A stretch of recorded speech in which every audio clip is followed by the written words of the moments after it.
Bienvenue à tous et bienvenue à toutes dans Conseil de vie by Nelly Nana. J'espère que vous allez bien dans vos familles. Alors aujourd'hui, nous allons parler du chantage dans le couple.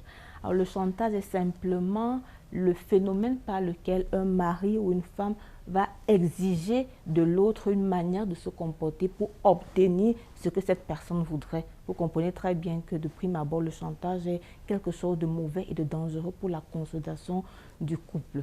Alors, qu'est-ce qui peut motiver une femme à faire du chantage à son mari? Parfois, c'est quand la femme se rend compte que son mari est beaucoup demandeur sur le plan sexuel. Elle peut exiger avant de se donner à son mari qu'il puisse d'abord lui donner de l'argent ou qu'il puisse d'abord subvenir à un quelconque besoin. Bref, avant de se donner, elle va lui dire « je voudrais telle chose » ou alors « je voudrais que tu fasses telle chose, sinon je ne me donne pas à toi ».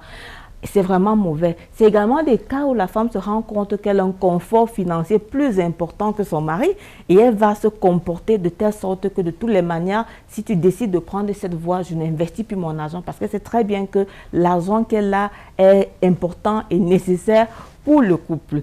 Maintenant, du côté des maris, ce qui peut faire en sorte qu'un mari puisse faire du chantage à sa femme, naturellement, c'est dans le cas où parfois il se rend compte que sa femme est totalement dépendante de lui sur le plan financier. Ou le cas où la femme n'a pas une activité génératrice de revenus et donc pour tous ses besoins, même les besoins les plus élémentaires, elle a besoin que son mari lui donne l'argent.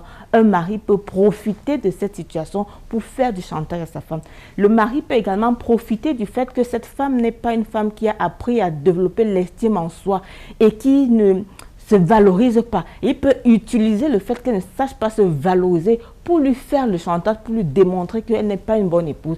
C'est vraiment quelque chose de mauvais et c'est quelque chose de dangereux pour l'équilibre et l'épanouissement du couple. Donc il faut parvenir à ôter ce chantage, il faut parvenir à régler la situation plutôt que de chercher à imposer à votre conjoint, plutôt que de chercher à imposer à votre conjoint une manière de se comporter. Donc le chantage va finir par créer dans la relation de couple un bras de fer.